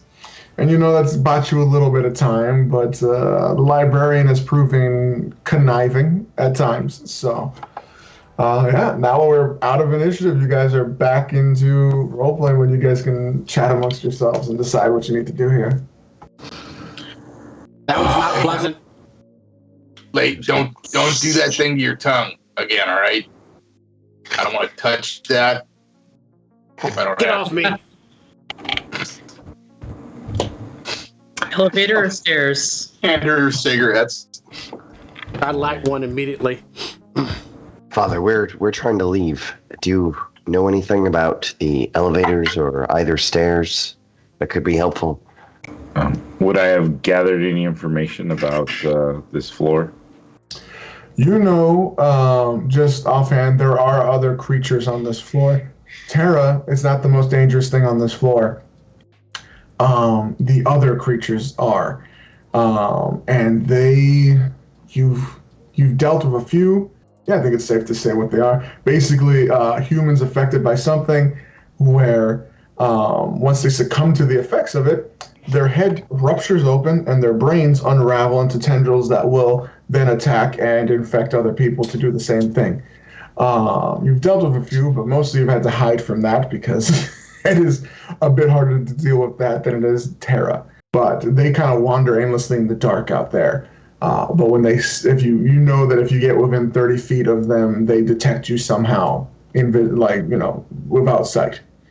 That's the dangers on the floor. You would know that because you've been on this floor for a day, basically a whole day.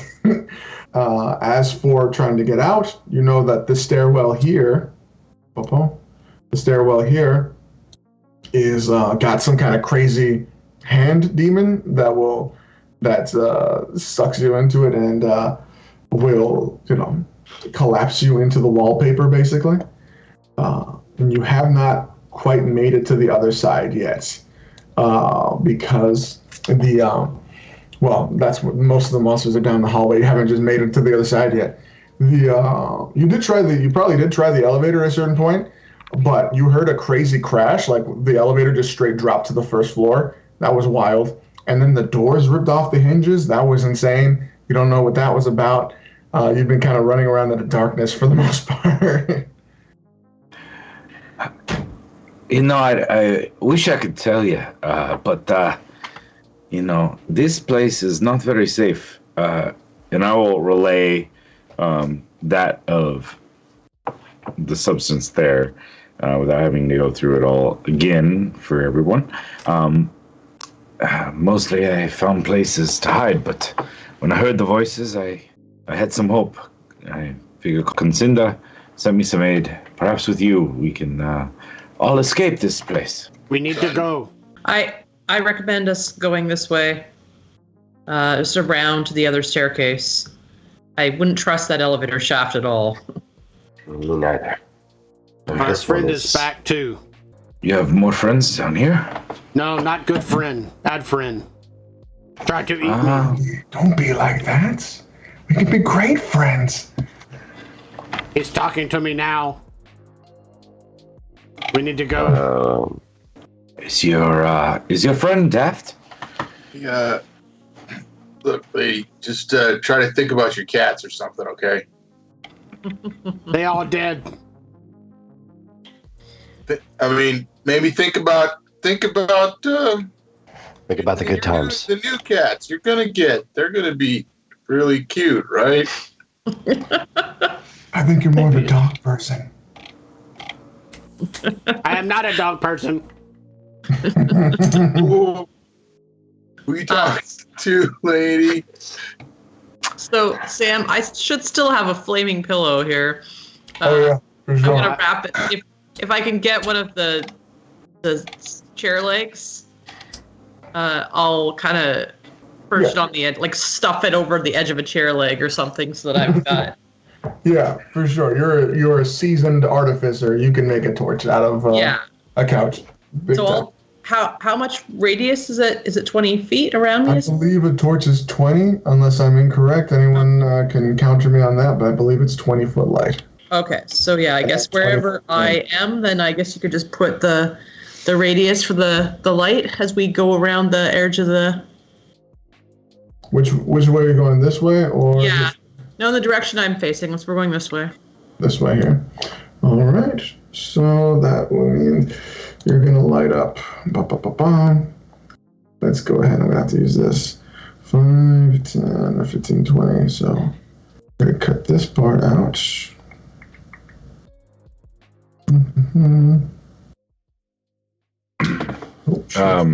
So I think I'm over here by Simon.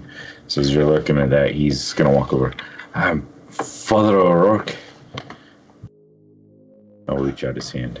Hello. It's good to meet you. Very surprised to see anyone alive around here. Barely. Well, you're a sight for sore eyes. Well, the front door will be a sight for my eyes. You two guys coming? Yeah, we're coming. Yeah. I'll kind of rush up, clang, clang, clang, with pots and pans. Okay, well, I'm just going to keep going this way. Right against the wall for me. I'm looking out, looking around. But we don't want to encounter the things that we were told about. Okay. No. It'd be better if we don't. Bunt is gonna kind of walk point a little bit on the outside there, and if anything comes at us from that side, it's gonna come through him. Okay, so you've moved there, Daniel. Hold on. Let me light the way for you a little bit here. Okay. Once you've gone to that point, anyone who's paying any attention needs to make a perception check, please. Oh, yeah. Well, we're gonna try. Rolled a 14. 15. I perceived nothing.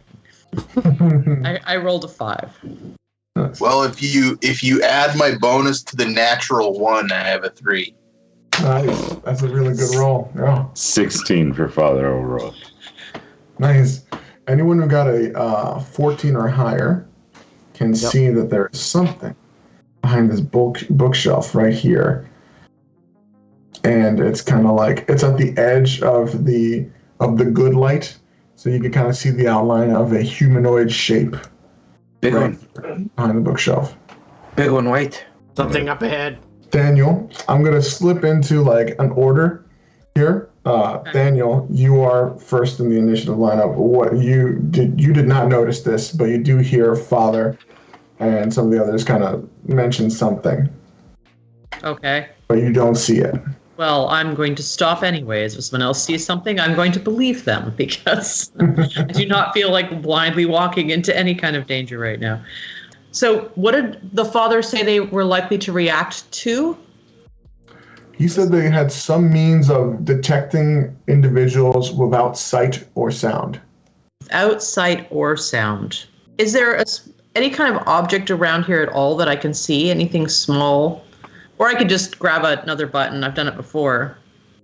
Oh, man. Right next to you, there's tons of books. All of these bookshelves are like busted up. Okay, I'm going to pick up a small book, just a little one, just something very quietly. And I'm going to put an odor on it. So with just the sensor that I have on my jacket, some of the clock, I'm just going to rub it across there. And it's now emitting a rather strong odor. And I'm going to toss it to the opposite side of the hall. Sort of, there's a doorway over there.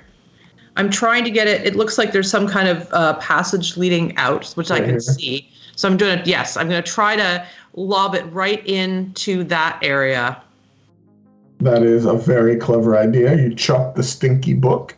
Okay. It is quite stinky, but you don't see any reaction to either the smell or the sound of it. Okay. You stay where you are? I'm going to let the others sort of gather up with me. I think we're awfully spread out if we're going to be dealing with a foe. I'm going to move back this one and kind of gesture for people to huddle in, I suppose. Okay. All right. Oh, who's that? You, Chun, and Bunt. I have a question for both of you. Yep. What are your intelligence scores? 10.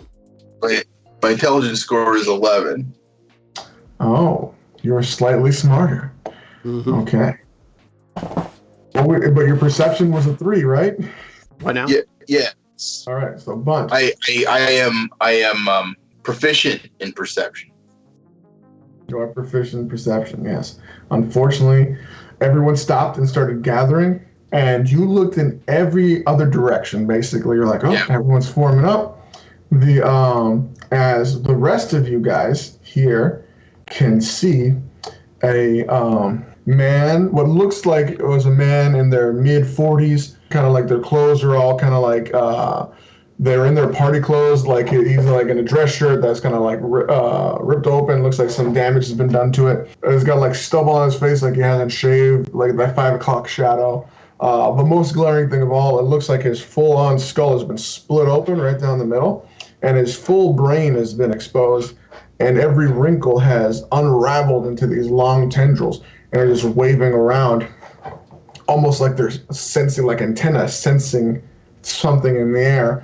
And Bunt, you have the highest intelligence within the 30-foot range of it, and it is going to attack you, Bunt.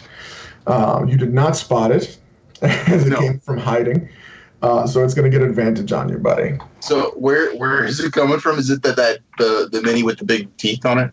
That is right. Yeah, it is Okay. 10 feet away from you, and it's got reach, so it's going to attack you. I got advantage, so my first roll was better. 13 plus... What's my plus 6? 19 hits you? Yeah, for sure. All right, so the second attack also hits you. You get hit twice. 6, 7 plus 4, 11 points of damage as 2 tendrils pop, pop, slam into your head.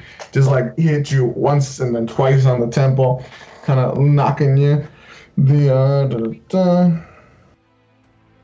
Yes. And I need you to make a Constitution saving throw, please. Okay. Let's see if I can do better than a 1. Yes. Let's see, my con is 19.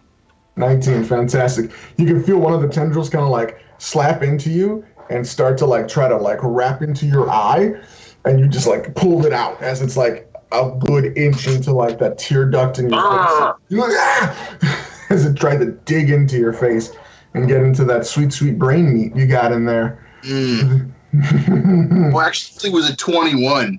I was wrong. Better.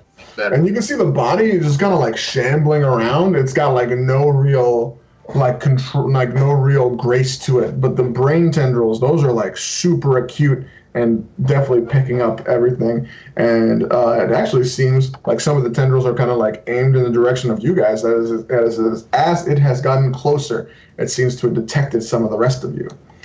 And that is its turn. I mean, one of us is probably the smartest or something. Just... Yeah, we'll see who that is. Are we doing initiative now, or do you have it for us? Are we doing initiative now, or I do you got it for you? You went, creature went, Yu-chan, you're up, and then Bunt.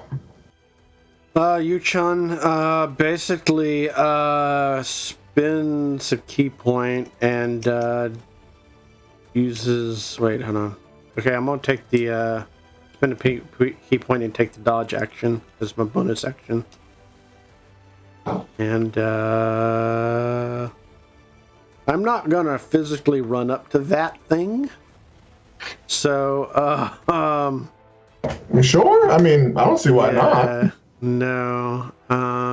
Wait. Oh, let's see. I'm gonna just get in a defensive maneuver and hold my action in case if it gets too close.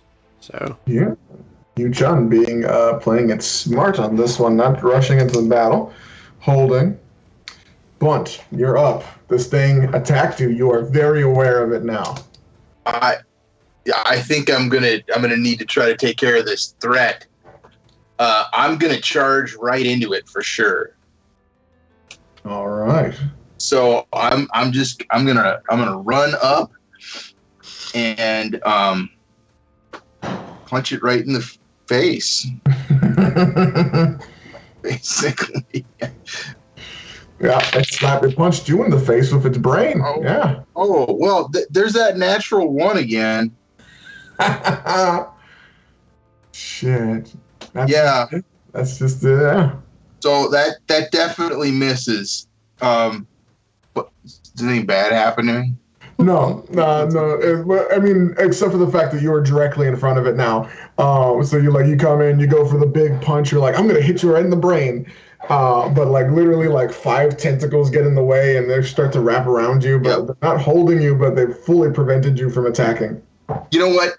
The adrenaline of this whole thing and the fact that I just whiffed has got me so hyped that I'm gonna immediately use my action surge and hit that dude again. Go ahead. Just try again. I gotta try it again. Come on, where's that crit? Okay, well that was not a crit this time, but it was 19. That is for sure a hit. Okay, cool. And I am pretty much tailor-made to punch things in the face. Yeah, so you got like tavern brawler and stuff, right? Yeah. I do like 6 damage with my fist. You guys all hear like in your brains, like just some kind of weird screech that I can't actually make with my own voice, all reverberate in your heads as it screams in psychic pain. Yeah, good job, Bunt. You did some damage. First blood. Well, not really first blood, but after Bunt, Simon, and then Father. Simon is still beat up, and he's kind of trying to keep his distance. He's going to go. Well, he's not trying to keep his distance, but he's trying to stay safe. He's going to move up and kind of be sneaking around and seeing if he can get in there and help without putting himself at too much risk in the next turn. Okay. So you're going to try a hide action? Or yeah, actually taking a hide action would be perfect for this moment. Mm-hmm. So stealth roll, man. Yeah, so stealth. It's only a 10. Stealth 10. All right. We'll see if he notices you next round then, yeah? Yep. Father, what you up to, buddy? Where's your god at? Exactly. Father's going to step up. Again, holding up this massive book that he carries around, this holy book of Consinda. Consinda will bless you and take care of you. And I'm going to bless Bunt, Simon, and Thaniel. Nice. Yep. And that is my action.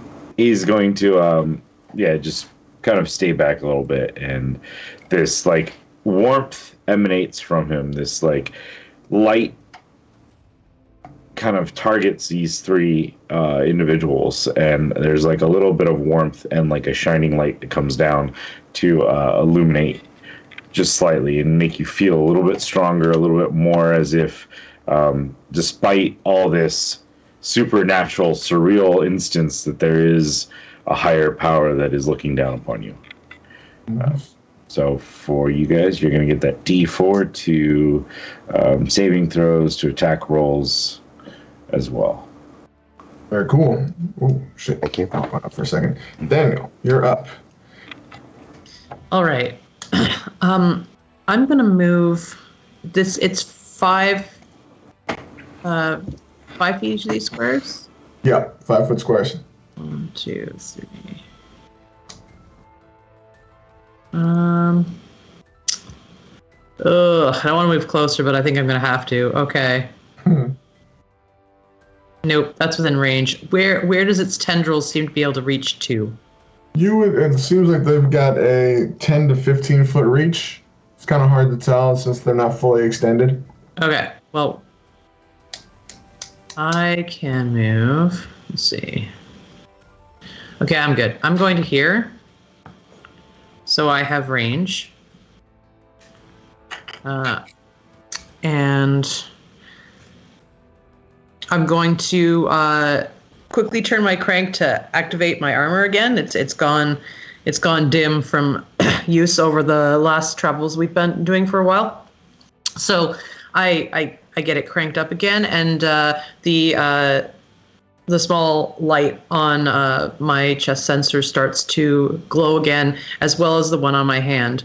So I'm going to use I'm going to shoot light. It's going to blast with electrical energy at the creature. All right. I'm going to go right after its body there to try to take it out. So 19 to hit. 19 to hit. That hits for sure. Okay. And it does 9 points of damage. Oh, nice. Cool. As you just hit it with an arc of electricity. Yes. I don't know if I get a second attack. No, I only get one attack still. Okay. So that would be it for me. Bonus action attack. Yeah. That's all for you? Yeah, I've got 2-weapon fighting, but I don't know if that counts for the ranged weapons or not. I can't remember. I think I was using 2 last time, but Yeah, if I recall, the cannon that you use as an artificer is a bonus action attack. okay. So you could use your action to throw a small, a light weapon if you have something. Yeah, no, I have daggers, so I can lob a dagger at it. All right. Oh, sorry, I shouldn't have done the damage yet. I should have done the roll for attack. 1 second here. No worries. And, yeah. Oh well, only a 9 that time. Unfortunately, 9 is not quite good enough. Okay. Yeah, as when you throw the kitchen knife, one of the tendrils doesn't seem to even be on purpose. It just moves in a direction that accidentally, moves it off track. Swats it away. Yeah. All right. It's a hard target. There's lots in the way, and that makes it the Brain Burster's turn. That is what it's titled, as it is right there, bunts right in the person's face. Who? Simon and Daniel. What are your intelligence scores? Sorry, you're asking me as well? Yeah, Simon and Daniel. Yeah, my intelligence is 16. Simon, you're muted. Mine's 15, 1 lower. I may or may not be using you somewhat as a meat shield. Just saying. All right. Hold on. One. All right. I'm going to have to actually cover up my camera for 1 second. Hold on. I'm going to keep talking to you. So you can still see my background. It's cool. So you got Daniel, you got a 16, you said? Yes. Ooh, you are a more delectable target than Simon. He's going to move out of Bunt's threatened area. So, Bunt, you get an attack of opportunity. I am absolutely going to, and if I hit him, it's going to reduce his speed to 0 because of my Sentinel ability. Oh, that's good. I got a 14. That hits. Ha! Yes. All right. It does not move into the threatened area of Daniel. He should stop in his tracks and take like 11 damage. 11 damage? Yeah. I do Holy D8 plus 3 with my fists. Holy shit. Beast. So you just That was max damage. You just do this huge uppercut shot, completely shakes his brain around, and then all of a sudden, all of those tendrils go like straight up, like in an angry stance, and they all just come, and they're all coming down straight on you, Bunt. It was going for the dessert, but I guess it's going after the burger right now. How can you have your pudding if you don't eat your meat? That's right. My first attack was a total fail. I got a 9 to hit you. That's not your AC, is it? No. Are you kidding me? Not one. All right.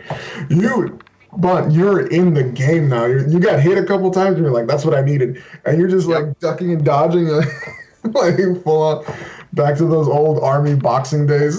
You guys can't believe it. It's just a hail of tendrils, and he's just weaving out of the way. And that's its turn. It can't move. It took its full attack action. God damn it. All right. That makes it Yu-chan and Bunt. Yu-chan, you're up first.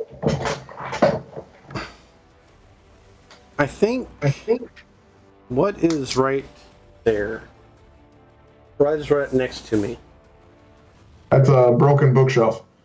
Or shattered bookshelf, say. Yeah, so shattered. So meaning like splintered wood and stuff like that. Oh, yeah.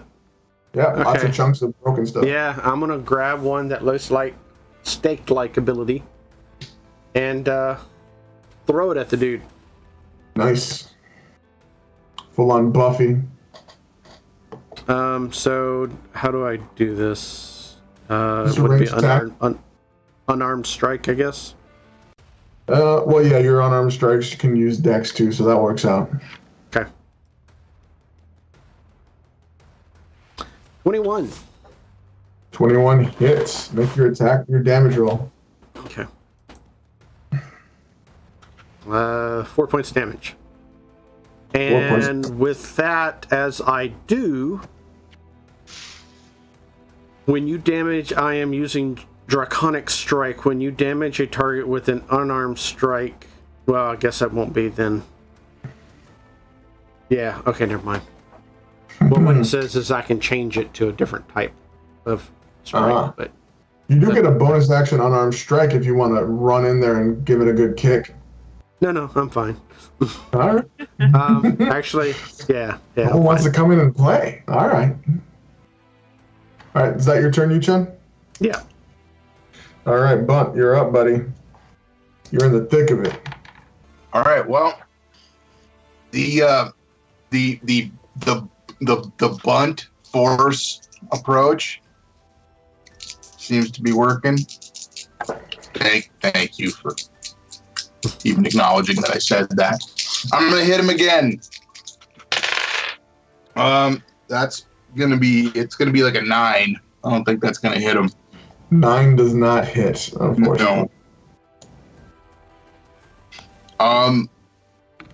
You know what? I'm gonna basically try to maneuver around so that I'm a little more between him and everybody else. That's about it. Nice. All right. That sucks when you only got one attack as a fighter. Simon, you're up. Sorry, I'm going to. Can't. Is this a wall here? I can't get behind him.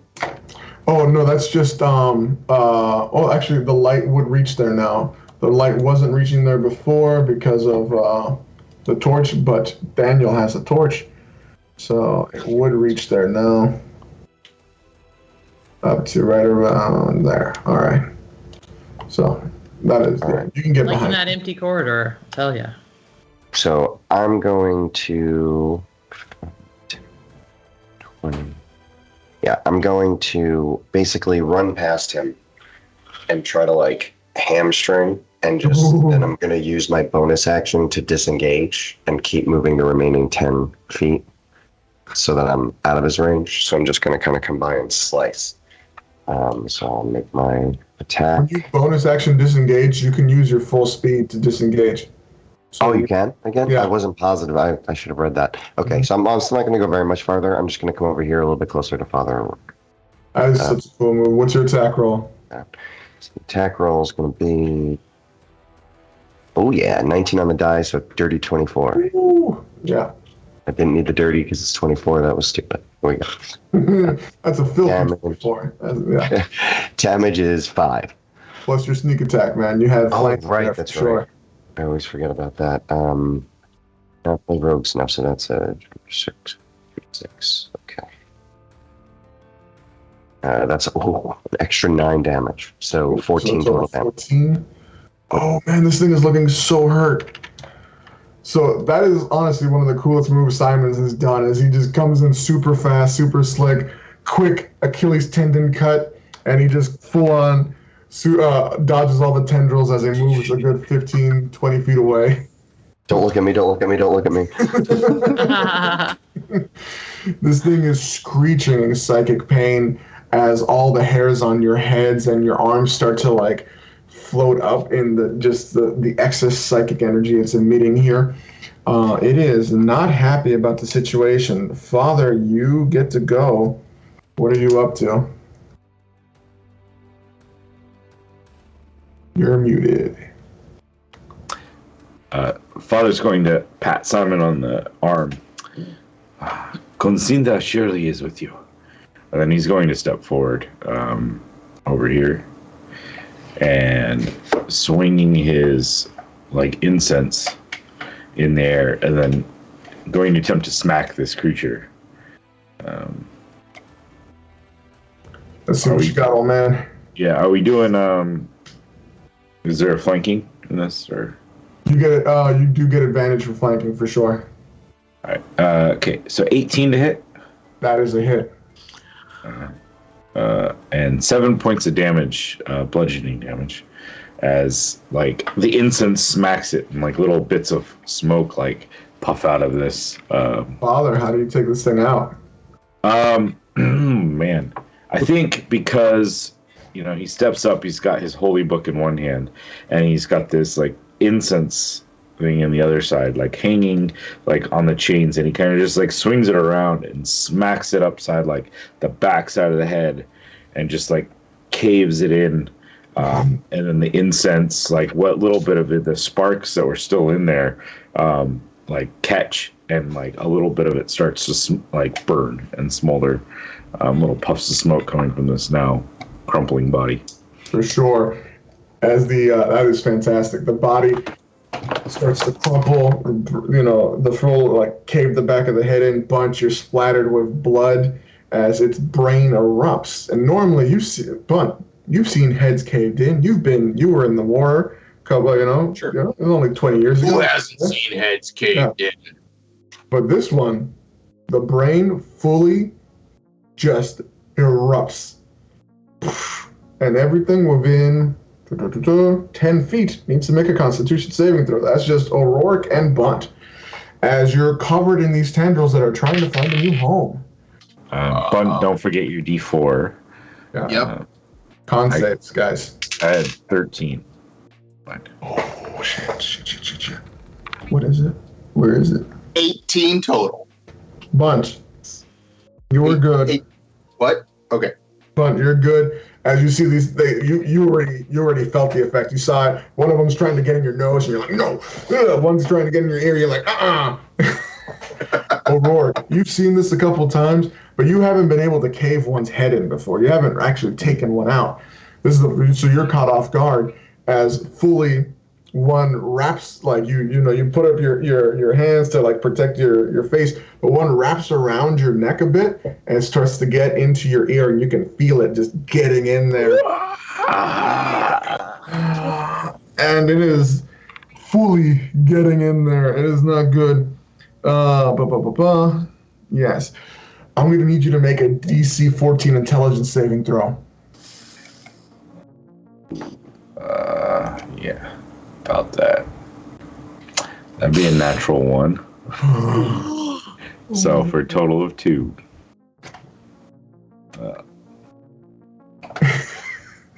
All right. I'm glad I came out, guys. Thank you. You had much use. You take 2. I'm gonna normally assist 1, but you got a natural 1. Yeah. You take 2 wound points as this thing quickly burrows past your eardrum, pops it, gets into and starts wrapping its way around your brainstem. And you can hear, it's not even a voice. It's almost like you have almost this euphoric, out of body experience where you kind of see the galaxy. You can see Conskinda in front of you, just separate from you, almost like you were removed. You see this whole scene, and then you're just shunted further and further back as you see the universe as a whole. And you can see your god floating above you. You see both sides of your god at the same time, defying all forms of Euclidean logic, and presenting itself to you, saying, I'm just in your head. And that thought just keeps going over and over and over in your head as you take 2 wound points, as it is psychically assaulting you. And you all see this. It's still got 2 feet of brain tendril going in. It's not done.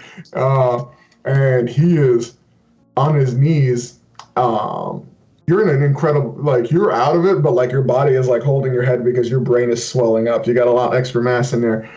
Well, no initiative on this one. Everyone gets one turn to try to help somehow. I need to jump in there and pull that out of his ear. I'm gonna slice that tendril from the stalk here. Okay. So you grabbed it at that end. I'm taking it at this end, just chopping it off. Ah, okay. So it's got no more backlog. Yeah. All right. That no problem. You can cut that. I'm not gonna make you roll for that. He's already holding it. Make a strength save, an athletics check, please, Bunt. Simon and Yu-Chun, is there anything you want to do to help out? I think I'm just gonna like run up to him, and I'm gonna be like, fight it, damn it. Okay. Are you still adding those d4s there? Do I get a D4 to my athletics check? Yes, you do. I think it's skill checks too, right? Technically attack rolls and saving throws. So it's not like guidance. All right, so no D4. Well, I only rolled a 1 on the D4 anyway, so I got a 15 total on my athletics 15. check. That's very good. All right, that will lower the DC for the intelligence saving throw, and Simon's help and kind of like getting him, like focus on me will help him get advantage. Yu-Chun, was there anything that you're gonna do to help or no? Everybody's on him right now. Yeah. So I think the best thing for me to do is watch out for anything else that might come this way and be prepared for that. Everyone's focused on him, and you're kind of like watching out, and you can see, you see the wolf standing over the group, kind of like looking over each one. Hey, Steve. Eeny, meeny, miny, mo. Take a tiger by the toe. And look up at you. What about this one? Oh, you guys can't see my finger. What about this one? As she points over at Simon. He's quick. I like narrow my eyes, grit my cigarette, and say, how about me? Again. Me and you. And he looks up at you. As kind of a callback, but we'll go back to the beginning of the scene. You're on lookout, and Father, intelligence saving throw. DC's been lowered a little bit, and you have advantage. What do you got?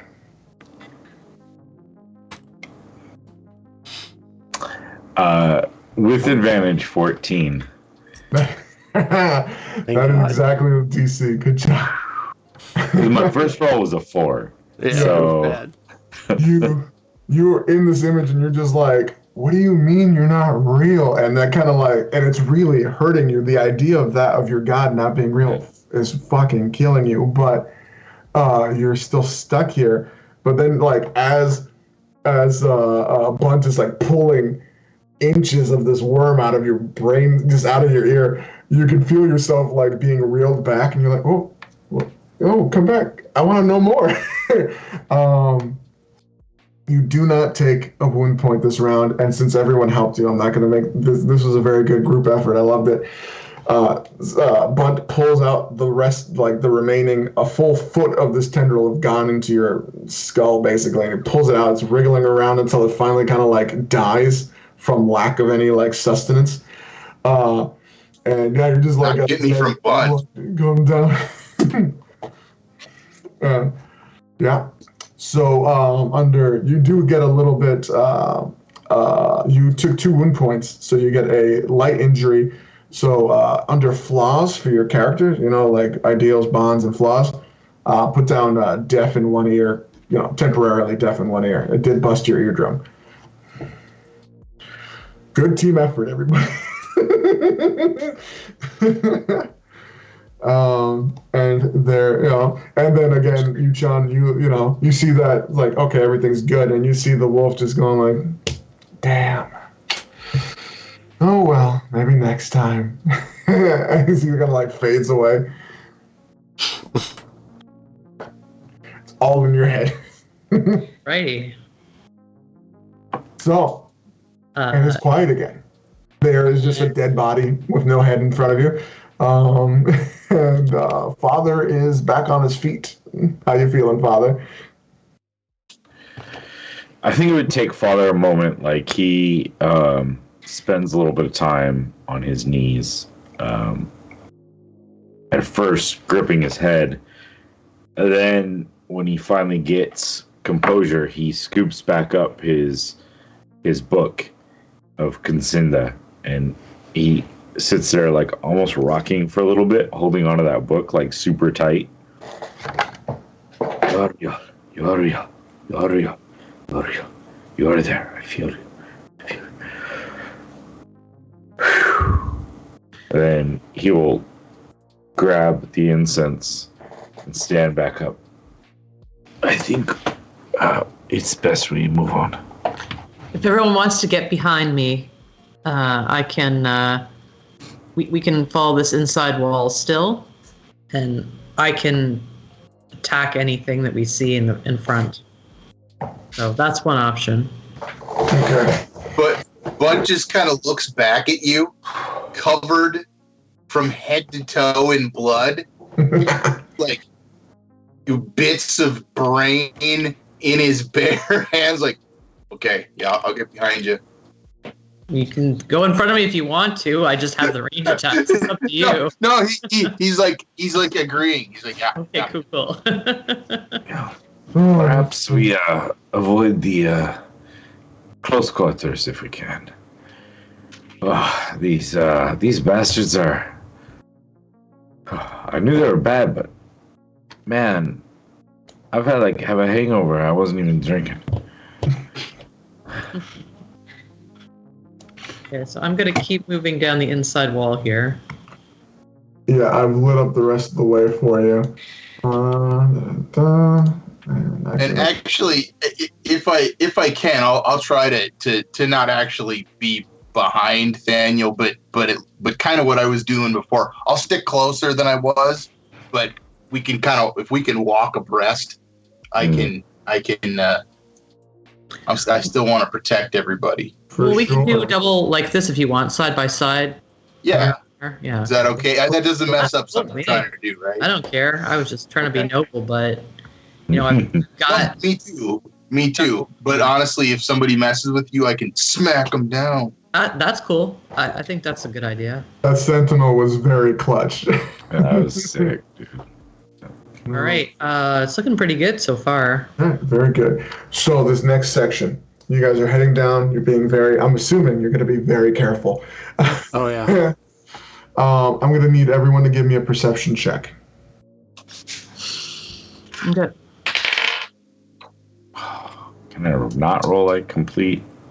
5, Oh, 10. 9. 15. 15? All right. natural 1 or 3. I got blood in my eye. All right. With a 15, you make it to right around here. I want to move in, folks. Move in. Yeah, everyone go ahead and put yourselves where you would be around there. You guys hear from back here. Oh, God. Yeah. You guys hear from back there, Tara finally rearing her head again. You made so much noise! As she's gonna basically chase you down over that way. You also see... Oh, I gotta drag it this way. Boom. Oh, that's way too big. Why are they coming in double size? Alright. Just to scare us extra, I think. Yeah, it knows. Your light kind of shines in a little bit over here in this like weird book. There's like this level has like a full-on like library section. That's what this section is. So it's almost like a book maze right down there. And out of it comes out one of those tendril guys. But you know for a fact the door is right here. And you guys I don't know what you guys are thinking, but it's unlikely that you guys got the juice to go up against Tara and one of these brain guys, right? We were headed for the door for the stairs. That's where we were going. So if the consensus is full sprint through the door, I need athletics checks from everybody. I I know that these people are farther behind. I'm all for sprinting through the door. But I think I'm willing to try to blast this guy as we go. Oh yeah, I you know got it's going to bonus slow action. me down, but we're going to try for it anyways. I'll try to get in his way. I Okay. think you got a bonus Like, action we're- blast. I don't know if that'll slow you down. Okay. Yep. Let's do it then. I'm just going to hit it with. Everyone's rolling like trash. Two nat ones. I'm reading your lips, Rory. Sorry, I said I used 2 luck die because I rolled a 9 at first. So I used one, I rolled a 7. I used another one, I rolled a 9 again. Oh, it's 15 plus 5 for 20.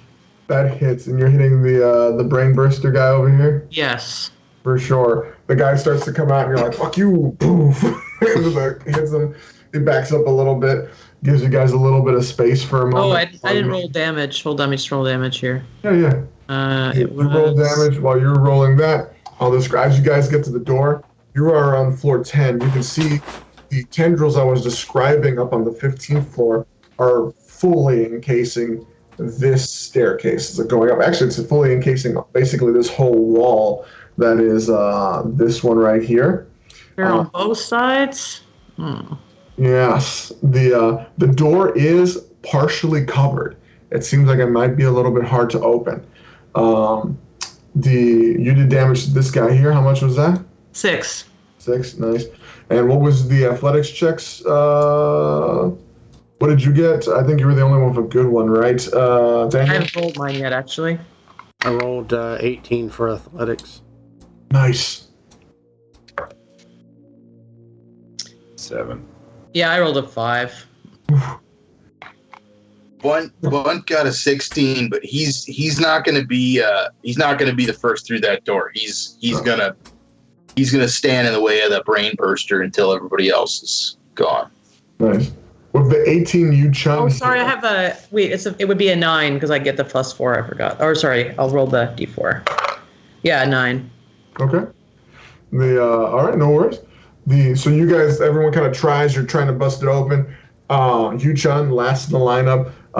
Bunch, you're kind of like in the way of this thing. It's still reeling. It's coming back. But you guys kind of like all took a jab at the door. No real luck. Where Yu-Chun kind of comes in heavy and fast and just full on like double kicks through the door, breaks it open. This is how you do it. Yep. We get out She now. put her whole body into it. The Tara is close behind. You see, actually, with that, the brain burster actually loses total interest in you, Bunt, and just starts going after Tara. Very Tara stupid. was the smartest person around, but it can't really. So it's just like attacking, going through the ghost while Tara's is like, get out of my way, and tries to like possess it. So they're like doing their own little weird thing there, and you guys go down, get into the stairwell, slam the door behind you. This one is lit. It is not encased in deep, inky black darkness. Good. It is different. Once you close the door, you kind of realize that everything inside this stairwell straight down, it's a little bit different. You've been walking on solid like linoleum tile floors, that kind of thing. Here it's a little bit squishy. You look around, everything's almost a little bit fleshy. The stairs are still here, the railing's still here, but it's kind of gross.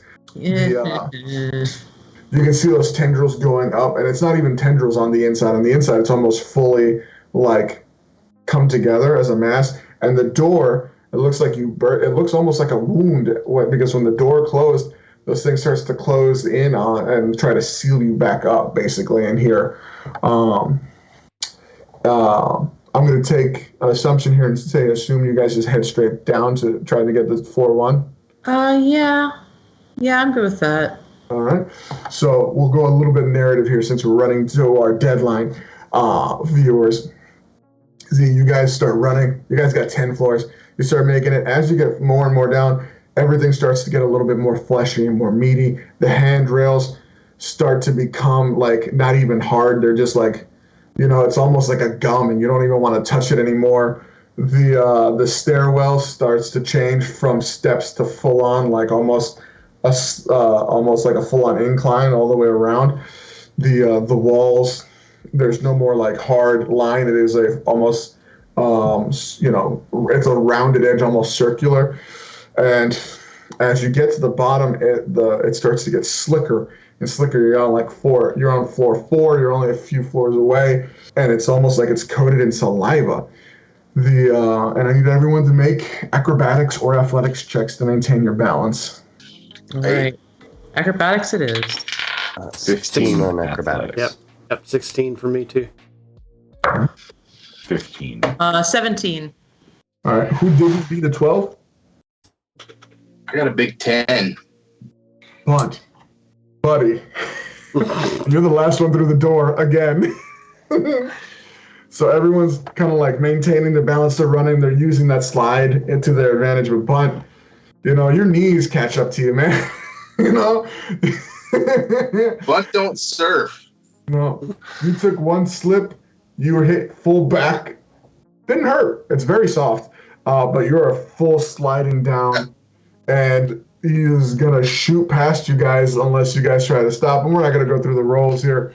But basically, honestly, it's probably cooler if he just takes all of you out. So since he's the back of the lineup, he comes in, takes you all out of the back of the knees. You all start going down. There's no damage here because, like I said, this is full-on slip and slide territory. But it's that like thick, slimy, like saliva you see off a bull mastiff when they're in like full-on, Ugh, I hate it. You got hoof, picking up speed. Anyone who manages to look down, trying to see where you're at, you can see the bottom. You can remember door is on the left side. That is where the exit is. It is almost fully sealed up. There is another exit that is open. But see, that one looks like a full-on sphincter. Sphincter. How do you say that? How do you say that? Sphincter. And it does not lead in the direction that should exit into a room or into the lobby. Right? Do you guys want to take your chances into the sphincter or try to burst through the door? Totally bursting through the door, personally. Yeah. I'm going to ask everyone to make an athletics check with advantage since you guys are coming in full speed, but this might not be the most graceful entry. Unnatural 20. Nice. So Two natural ones. Two natural ones? Yeah. Yep. Rory, what did you do to your dice? 16. 16. Yeah, I got a 21 total 21. with advantage. Athletics or acrobatics? Oh, right. I haven't done it. Athletics. Yeah, 16's a better one. Rory, did you piss off the Fae in your hometown? What did you do? I don't know, man. I don't know how you roll two natural ones in a row.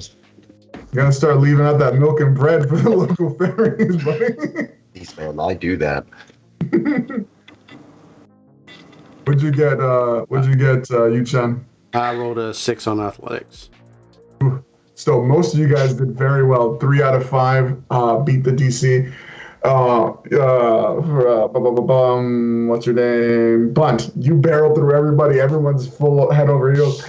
You kind of pull this whole little maneuver where you go forward and just slam into the door while Father O'Rourke kind of copies what Yu-chan did, just bounces up and just donkey kicks the doors bend, and then finally when the rest of your body weights hit the door, poof, slam through. You guys hear the sickening, ripping sound, like tearing through flesh. As you burst through the doors, you are in fully the lobby. The doors almost immediately, like muscles, slam shut again as they seal up, and you can see it's almost like dripping blood out of the torn parts, but they're seeping back up on each other. I'm going to give you a quick look at what this map looks like before we call it. Where's the lobby? Yes. As you guys emerge out of this section here, fully on the lobby, you guys are like, oh, that's weird. Everything seems fine.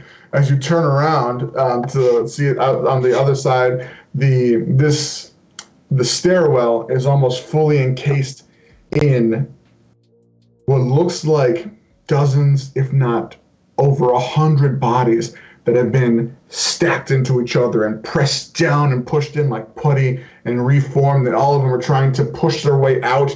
Their faces are pushing up against the skin on the inside, trying to reach out. And they've just encased both stairwells, trying to reach their way up, basically turning the center spine of this building organic, like you saw. And some of these eyes look at you as these whole entity, and it's in unison in horrible, discordant 100 voices. More. We need more mass, as they tries to attack you. And I think we'll call it there for tonight. You guys made it to the lobby. Good job, everybody. That's amazing. That's an awesome villain. Awesome. That's fantastic. That's super. That's cool. a great villain. All right. For all the viewers out there, the tens, the fives, the dozens of you, hopefully, if not more, thank you for sticking with us. Really appreciate it. If you caught it live, if you didn't, hopefully Bill edits all the bad parts out. I've been the DM. I'm Sam. Most of the games I run don't get recorded, so I got nothing to shout out. Except if you're into anime, check out Blue Period on Netflix. It is dope. Check it out. That's my plug. I'll let the rest of these guys introduce themselves because I didn't let them before. I'll start with Rory. I'm Rory, and I was playing Simon Lupin, who got to do a little bit of thieving tonight, even though his Mark might not have noticed it. And we had a great time. I don't have much to plug either, so I'm just going to let it pop right over to Dave. Hi, I am Dave, the Story Guide, one half of the XP Guild, and tonight I played Yu Chung. Basically, the landlady / apartment owner, whatever you want to call it, from Kung Fu Hustle. That was me. So we have lots of stuff coming up at the XP Guild. This was our in-between session of the Vagrant Vigilantes. Season 2 will be happening in 2 weeks from now. So stay tuned for that, as well as we are, I think, episode 2 of a Seabound Journey will be happening not this past Friday, but 2 weeks from last Friday. So, and lots more coming up. So I will pass it over to my other half, aka Bill. Hey guys, I'm Bill, the other founding member of the XP Guild, but as I always like to say, I think we're all part of the XP Guild, all these amazing players that we have, all the amazing viewers we have, and that's kind of what I think we're aiming towards, is a nice community of gamers working together to make some cool games, cool stories. Join us this upcoming Monday, if you're watching this near live time, because I'm going to be running my game. Shield Wardens, it's in the morning. And then at night, we should be with Rory for his Princess Apocalypse. So we got some awesome stuff coming, awesome games. Check us out and drive through RPG 2 if you want any of our cool products. All the links down below. And Petra, take it away. I don't need to plug anything right now. Just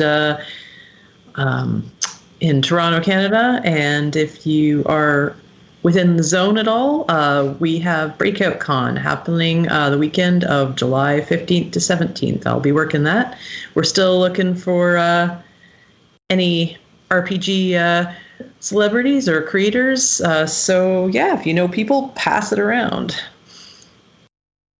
That's it for me. We'll pass it on to Nathan. Oh, right on. Well, I'm Nathan, and I've been playing Bunt, and I'm quite enjoying playing Bunt. I'm looking forward to seeing what happens to this guy. I don't have much to plug other than I also play in the Vagrant Vigilantes, play the Red Breast, and so you'll see me there, along with a number of these other people. I think that's all I have to say, so I'll throw it over to Rory to wrap it up. I'm gonna keep tossing it to whoever wants it to wrap it up. That's everybody, guys. Yeah. Back. Oh, Thank you, yeah. everybody, for watching. We truly appreciate it, and I hope you all have a great night or day, whatever time you watch this thing. See you later. Bye. Peace.